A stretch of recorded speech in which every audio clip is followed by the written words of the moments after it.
안녕하세요. 솔트웨어의 하민용입니다. 지금 시작에 앞서서 두 가지를 좀 먼저 말씀드려야 될 것 같은데요. 일단 솔트웨어 잘 모르시죠? 솔트웨어는 2003년부터 그 IT 인프라 전문 회사로 시작을 해서요. 현재 한 15년 정도 역사를 가지고 있습니다. 그리고 그동안 뭐 오라클이나 IBM 파트너 역할을 하면서 하드웨어 인프라뿐만 아니고 미드웨어, DB, 기타 여러 가지 분야에 대한 그 업무 노하우를 가지고 있고요. 자체적으로 그 기업의 업무 통합을 시켜주는 엔터프라이즈 포탈도 같이 서비스를 하고 있습니다. 또 하나 말씀드릴 거는 저기 서기에 보시면 컨시어지라고 되어 있으신데 컨시어지가 혹시 뭔지 아시나요?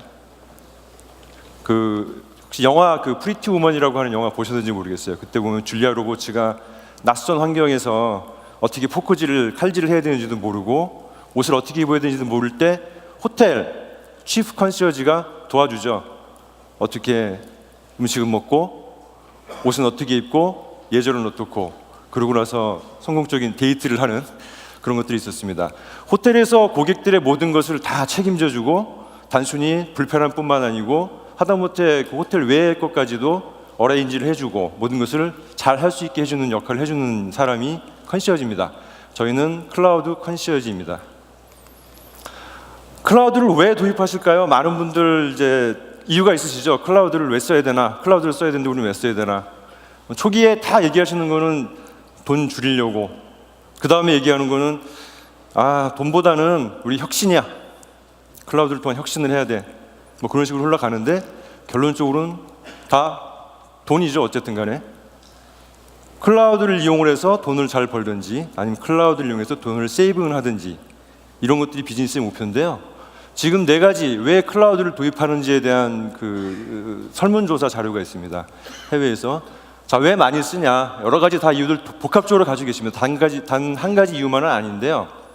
뭐 협업 능률도 향상시키고 싶고, 인프라 통합하고, 어떤 플렉서블한 시스템도 갖고 싶고. 하지만 가장 많은 분들, 가장 많이 컨선을 가지고 계신 분이 비용 관련된 문제입니다. 지금 제가 이 세션에 다룰 내용은요, 클라우드를 막상 도입하려고 하는데 따져보니까 별로 안 싸. 어떤 경우에는 더 나와. 이런 경우가 종종 나오세요. 왜 그런 현상이 발생을 하는지 대해서 말씀을 드리고요. 실질적으로 클라우드를 도입했을 때 얼마나 정말 세이빙이 될까?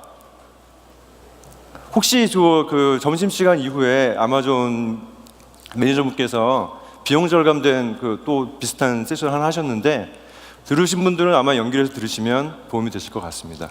저는 아까 종전에 아마존 세션에서는 주로 글로벌 사례를 말씀드렸는데 저는 실제 저희 고객사가 클라우드를 어떤 방식으로 도입을 해서 정말 얼마 만에 효과를 보실 수 비용적인 절감 효과를 보실 수 있었는지에 대해서 말씀을 드리겠습니다. 그리고 비용 절감뿐이 아니고 가장 강조되는 것은 지속적으로 모니터링을 하고 사용량을 보고 적절하게 옵티마이징 시키는 과정이 굉장히 중요합니다. 거기에 대한 베스트 프랙티스에 대한 이야기들도 있었고요. 근데 그런 것들을 좀 더 효율적으로 할 수 있는 툴을 소개를 드릴 겁니다. 두 가지 툴을 소개해 드릴 건데 하나는 아마존에서 제공하는 툴이 있습니다.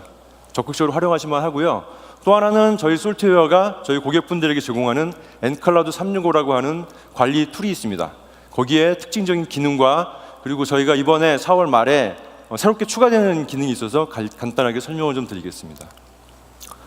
클라우드 비용에 대한 오해, 이 오해는 저도 했던 오해입니다. 초기에 클라우드를 검토를 할 때 비교를 해보죠. 클라우드를 도입하게 되면 정말 우리가 싸지냐? 고객분들 저한테 많이 물어보시는 게 그거예요. 비교 좀 해달라. 우리가 얼마나 세이브할 수 있냐? 자, 간단하게 아주 단순하게 초기에 하는 실수를 잠깐 보여드리겠습니다. 많이 보시는 구성이죠. 아주 간단합니다. 우리 비교하기 위해서 우리 서버 2대 우리 기존에 살려고 하는데 사는 게 나, 클라우드 쓰는 게 나 라고 비교하라고 던지세요. 그때 나오는 그 수치는 딱 단순하죠. 우리 서버가 우리가 제일 싸게 살 수 있는, 우리 웹서버를 쓸 건데 제일 싸게 살 수 있는 게 뭐 4코어에 8기가짜리 램, 이게 제일 싸서 이거 쓸 거야. 니네 이거보다 더 싸게 줄 수 있어? 뭐 이런 얘기 많이 하세요. 자, 2대를 운영을 할 거야. 2대를 운영하는데 앞에 로드 밸런스나 뭐 파이어월은 회사의 기존에 가지고 있는 걸 쓸 거고 뭐 이런 식으로 비교를 하십니다. 그러면 저희는 이제 웹서버에 대한 비교를, 서버에 대한 가격 비교를 한번 해보겠죠. 자, 같은 타입, 비슷한 사양을 한번 비교를 해보겠습니다. 4코어짜리 8기가 램 가진 건 없더라고요. 7.5기가짜리 램을 가진 EC2 인스턴스가 있습니다. 자, 비슷하게 구성이 됐죠, 이제. 그럼 가격은 어떤 차이가 날까요? 많이들 아실 거예요. 쉽게 서버 가격 아시죠, 요새? 대당 한 250만 원 정도면 저런 사이즈의 서버를 구입하실 수 있습니다. 2대 하면 500만 원이면 가능하죠. 그런데 EC2를 쓰게 되면 얼마가 나올까요? 월 비용, 저 타입의 EC2 인스턴스 비용은 약 월 34만 원, 1년으로 따지면 408만 원 나옵니다. 조금 싸네요. 근데 하드웨어 사서 1년 동안 쓰는 거 아니시죠? 한 3년, 최소 3년, 길게 5년 쓰시죠? TCO 측면에서 볼 때 이거 비싼 거 아니야? 이게 오해입니다. 무엇이 빠졌는가 하면 단순 하드웨어만 비교를 하신 거예요. 진짜 하셔야 될 게 뭔가 하면 이 안에 들어가는 어플리케이션 그리고 유틸라이제이션 한번 보시고 거기에 적절한 사이징을 하시고 운영을 하시는 게 중요합니다. 예를 들어서 지금 서버에 많이 쓰시는 J2E 아키텍처에 의한 탐캣이 될 수도 있고 기타 웹로직이나 기타 서버를 돌릴 수 있습니다. 보통 이제 힙 사이즈를 보통 쓰게 되죠. 그러면 좀 크게 잡아서 우리는 2기가 정도 힙 사이즈를 잡겠다라고 봅니다. 자, 그러면 실제로 8기가 램을 가진 장비에서 2기가 그 서버를 쓰게 되면 나머지 6기가 실제 OS 오버헤드를 빼면 한 5기가 정도 놀죠, 사실은. 근데 실제 그것만 처리하는 게 아니고 거기에 보안 툴도 깔 수도 있고 여러 가지 있기 때문에 유틸라이제이션은 50%로 보겠습니다. 50%만 쓰면 된다 이거죠. 그러면 여기에 맞는 인스턴스를 찾아야죠. 자, 그러면 이렇게 쓰는 거면 2CPU 4기가 정도면 똑같은 역할을 할 수 있는 거죠. 저런 선택을 할 수 있는 거죠. 쓰다가 필요하면 오토 스케일링을 늘릴 수도 있고 이 상태로 스케일업을 할 수도 있습니다. 자, 이 경우에는 비용이 얼마가 나올까요? 월 11만 원, 3분의 1로 줄죠. 그리고 11산 하면 129만 원. 이 정도면 TCO 우리 절감할 수 있을 것 같아. 조금 더 눌러보겠습니다. 1년간 예약 인스턴스 1년 동안 꾸준히 쓰겠다고 걸게 되면 1년에 93만 원이면 시스템 운영할 수 있습니다. TCO 3년 더 눌러볼까요? 3년짜리 눌러보면 182만 원이면 3년 동안 쓸 수 있는 겁니다. 자, 이러한 식의 어플리케이션의 특성에 맞는 그 구성을 하고 운영을 하셔야 되는 겁니다. 이것들이 처음에 하게 되는 클라우드 도입할 때의 이제 오해에 의해서 클라우드가 비싸다는 오해를 하시는 거고요. 실질적으로 맞는 어플리케이션에 맞는 과정들을 검토를 하시고 거기에 대한 적합한 인스턴스를 사용을 하셔야 됩니다. 그러면 이제 지금 제가 말씀드릴 그 세 가지 사례를 말씀드릴 건데요. 저희 실제 고객 사례입니다. 대부분 이제 국내 고객이고요. 어떤 식으로 클라우드를 도입하셔서 얼마 만에 성과를 보는지를 말씀드리겠습니다. 여기 비용적인 얘기를 우선 말씀을 드리는데 비용 외적으로 아까 고객이 원하는 혁신도 같이 올라올 수 있습니다. 많이 보시는 그림이죠. 지금 이 케이스는 글로벌 그 제약회사입니다. 제약회사에서 마케팅 웹사이트를 운영을 하고 있습니다. 전 세계 마케팅 웹사이트 운영을 하는데 마케팅 웹사이트가 되게 단순해요. 사실은 스태틱 웹사이트고 그 다이내믹한 처리할 것도 없고 그냥 아주 그냥 정적인 페이지만 운영을 되고 있지만 직접 운영하는 게 아니죠. 이제 그 대기업 계열이다 보니까 해당 관련 SI에 대행을 맡기기도 하죠. 대부분 그렇게 운영을 하시고요. 그리고 아주 단순하더라도 할 건 다 해야죠. 이중화 다 시켜야죠. 그러면 웹서버 이중화 시키기 위해서 L4도 이중화 해야죠. L4 2개. 그 다음에 앞단에 와프 놓고 파이어월도 이중화. 더 숨어 있습니다. 사실은 파이어월 이중화 하려면 L4가 4개가 더 필요하죠. 엄청난 비용이 사실은 들어갑니다. 이거 하나 운영하기 위해서. 이거를 아까 똑같이 아마존으로 구성을 해보면 단순하게 구성됩니다. S3 하나에 올리면 끝입니다. 그 앞에 클라우드 프론트라고 하는 캐시 서버를 같이 놓습니다. 자, 이렇게 구성을 하면 역할 똑같습니다. S3 기본적으로 3중화 되어 있습니다. 기본적으로 2중화 구성 다 만족하고요. 그리고 L4가 필요 없습니다. 그리고 여기에 없는 CDN 역할을 하는 캐시 역할을 하는 클라우드 프론트까지 들어갑니다.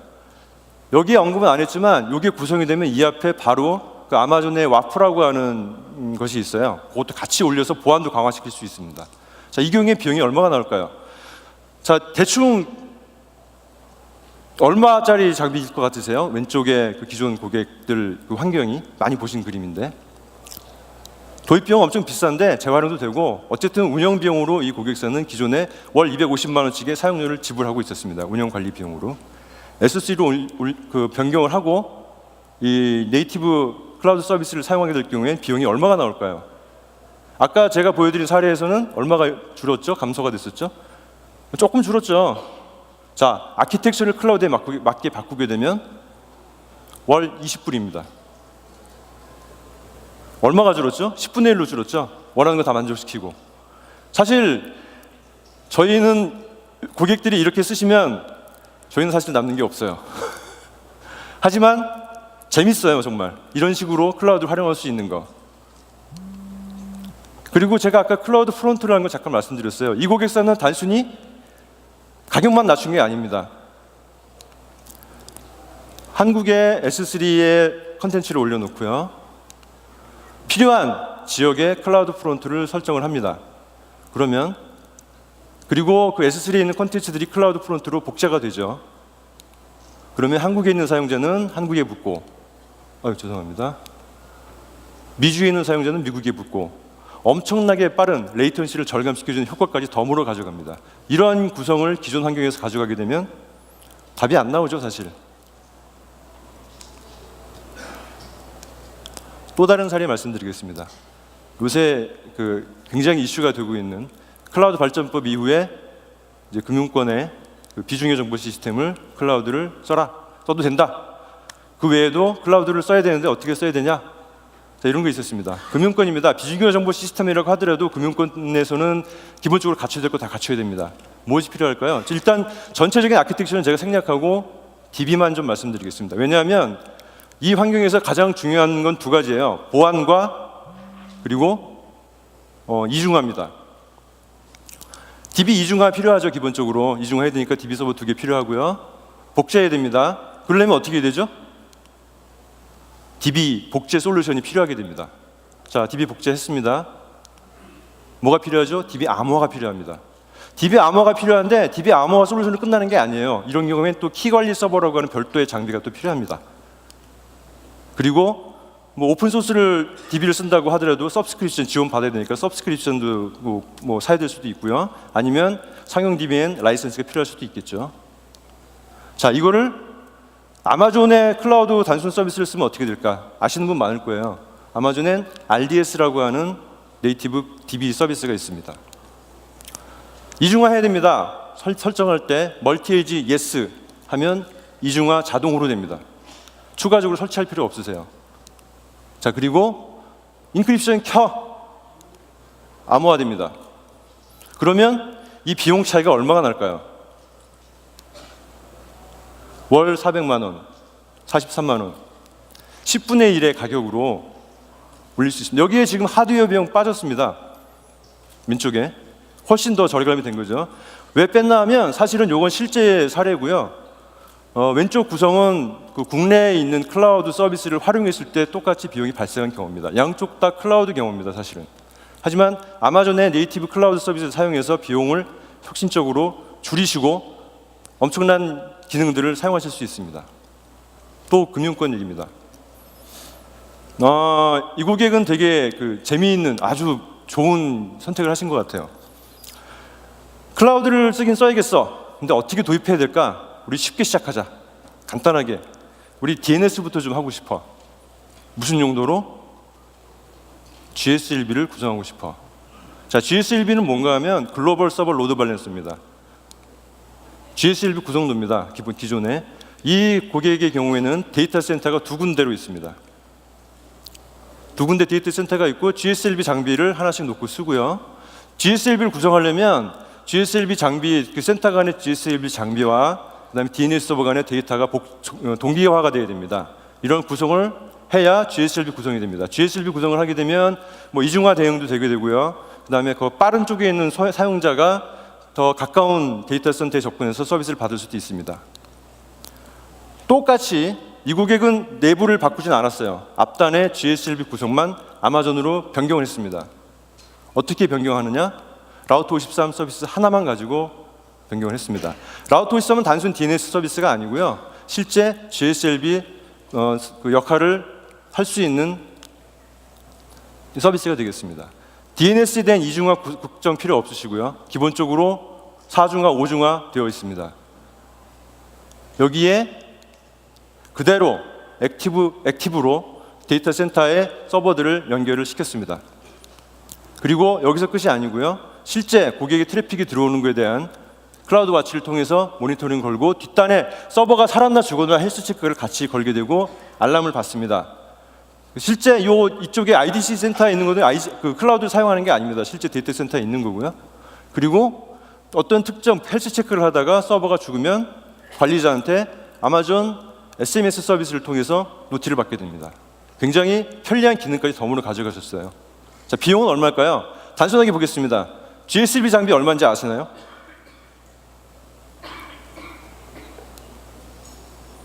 대당 5만 불 정도 합니다. 한 뭐 얼마죠? 그럼 대략 한 6천만 원 정도 하네요. 2대 필요하죠? GSLB 이중화도 못했습니다 지금. 어쨌든 GSLB 하나씩 놓고요. 자, 약 1억 2천 정도 비용이 필요합니다. 라우터 53 월 사용료 150불. 굉장히 많이 들어간 비용입니다. 사실 이 안에는 여러 가지 다른 서비스까지 들어가 있고요. 비교가 되시나요? 이런 식으로 클라우드를 적절하게 사용을 하시게 되면 비용도 획기적으로 줄일 수 있으시고 더 엄청난 혁신적인 기능들도 함께 사용하실 수 있습니다. 자, 지금까지 말씀드린 거는 어떤 이제 아키텍처를 통해서 도입할 때 도입 비용, 운영 비용을 줄이는 걸 말씀드렸습니다. 근데 그 다음에 또 누수가 생깁니다. 클라우드 운영에서는 운영에 대한 누수가 생깁니다.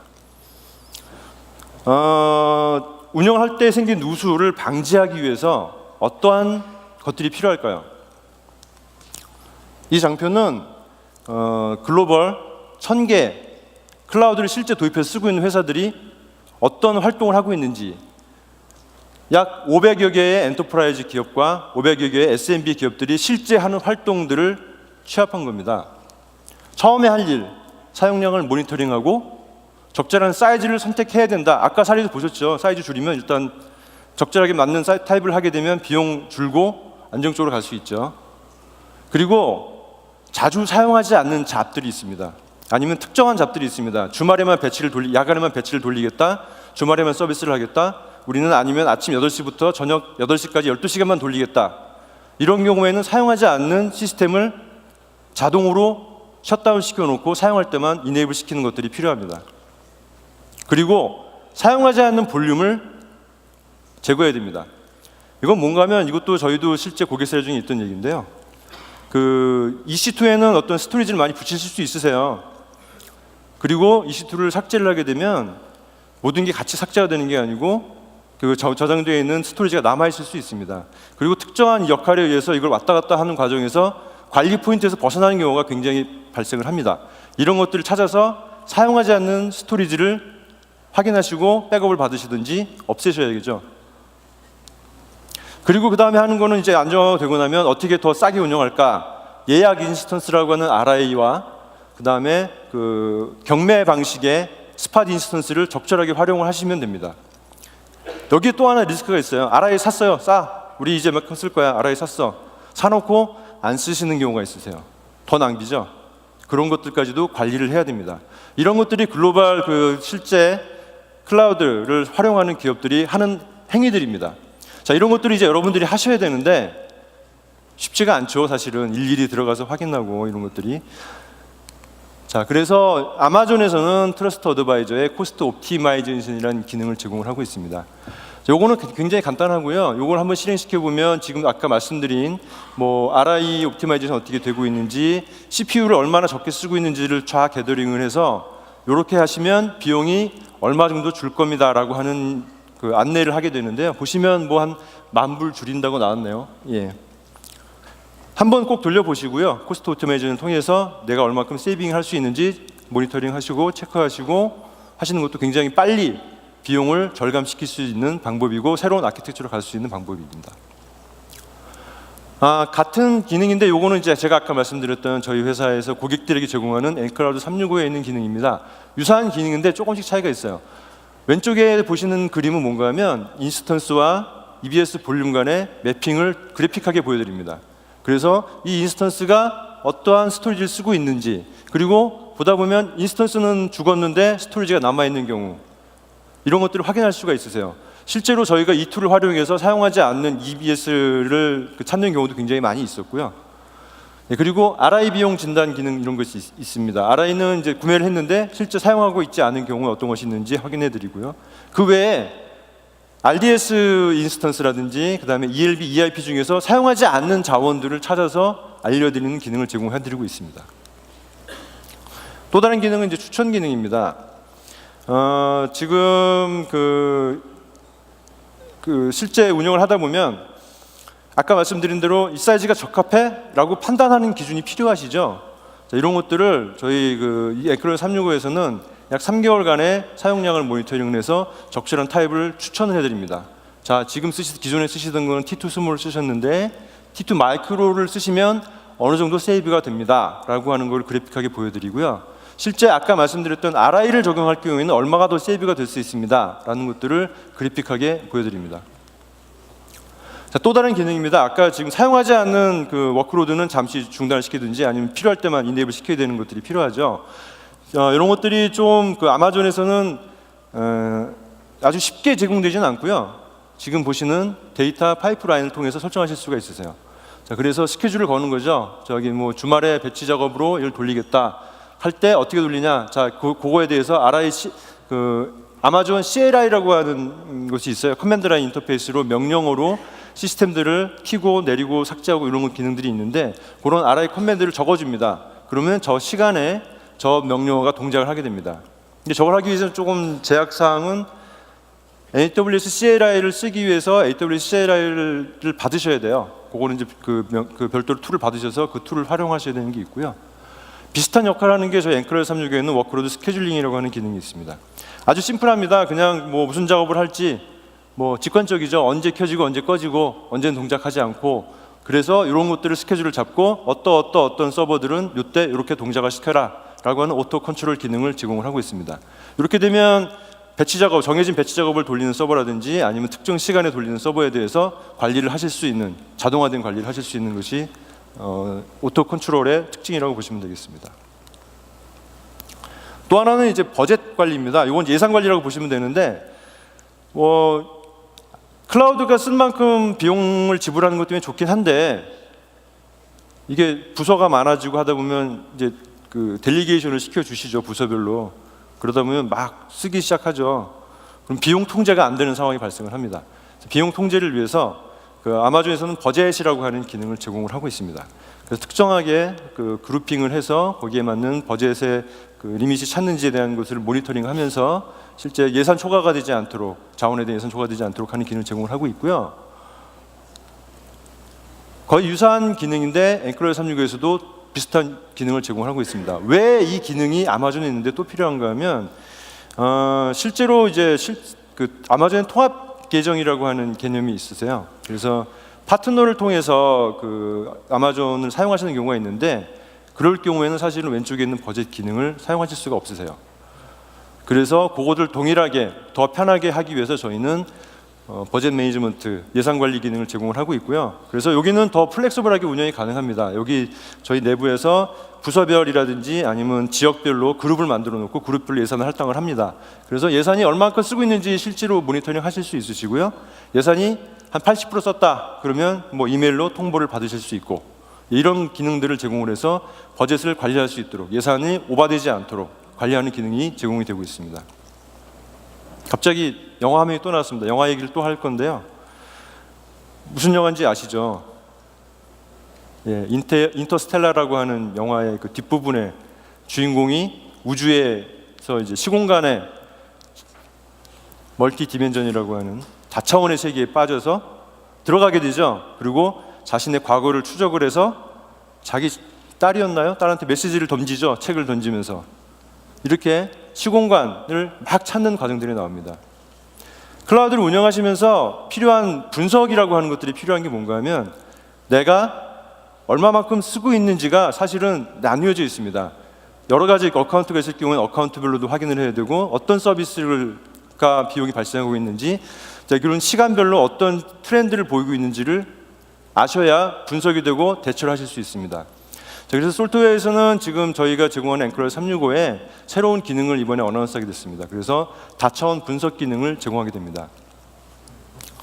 예를 들어서 지금 여러 리전에 여러 서비스를 사용하고 있는 고객입니다. 여러 어카운트에서 특정 어카운트에 4월 달에 사용이 얼마가 됐을까?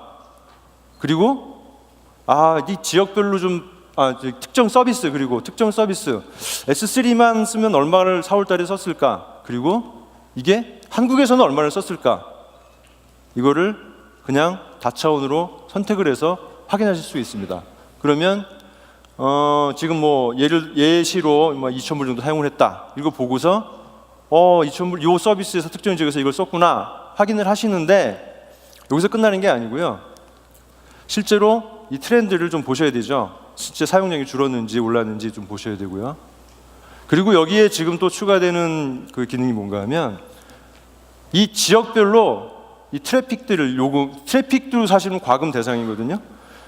비용 때문에만 보는 게 아니고요. 비즈니스의 활성화 측면에서도 보셔야 됩니다. 어느 지역으로 트래픽이 많이 이동되고 있다. 아까 제가 사례에서 그 S3와 클라우드 프론트를 통한 지역별 배치를 말씀을 드렸는데 특정 지역으로 트래픽이 많이 몰린다.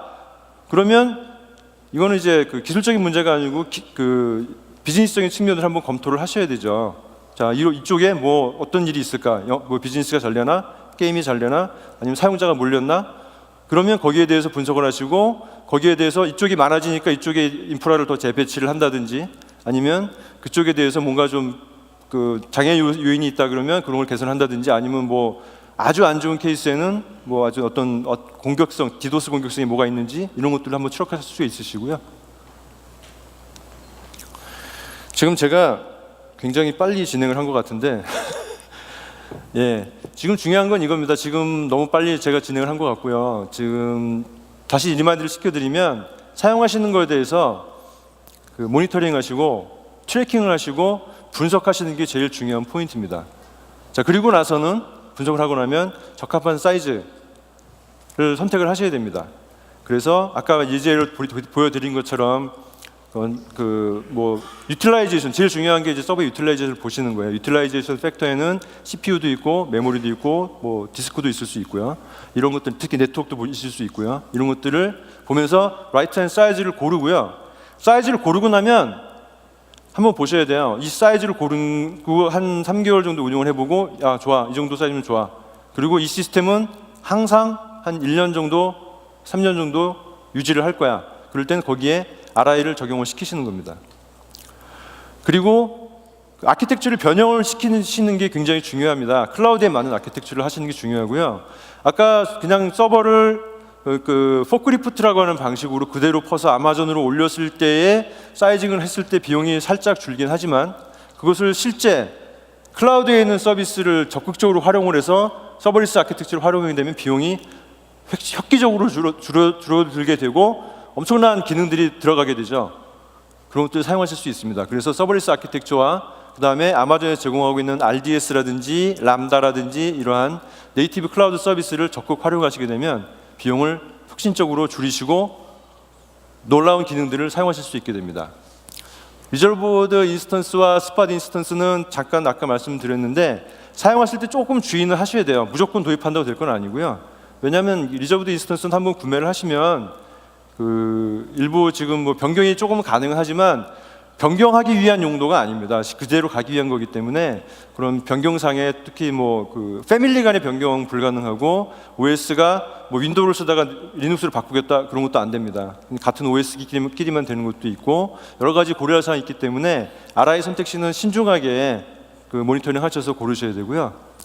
스팟 인스턴스는 그 경매 체계라 그래가지고 지금 아마존에서 유휴자원으로 남고 있는 인스턴스를 굉장히 싸게 특정 시간 동안 비딩을 붙여서 살 수 있는 그 서비스예요. 그래서 가장 많이 활용하시는 예는 뭐 HPC 같은 것을 구성을 하시거나 뭐 빅데이터 분석 특정 시간에 분석을 할 때 아주 싸게 최대 90%까지 싼 인스턴스를 활용하실 수 있습니다. 그런 류의 스팟 인스턴스를 활용하셔야 됩니다. 네, 지금 뭐 굉장히 빨리 제가 진행을 했고요. 저희는 지금 아까 말씀드린 것처럼 클라우드 컨시어지라는 이름으로 고객 여러분이 보다 클라우드를 더 쉽게 적응하시고 같이 하실 수 있는데 모든 것들에 대해서 컨시어지 역할을 하려고 하고 있습니다. 지금 앞에 부스에서 지금 말씀드린 것에 대한 더 구체적인 사례나 방안이 필요하시면 부스를 방문해 주시면 좀 더 저희 클라우드 컨시어지들이 설명을 드릴 수 있도록 하겠습니다. 네, 이상 마치겠습니다.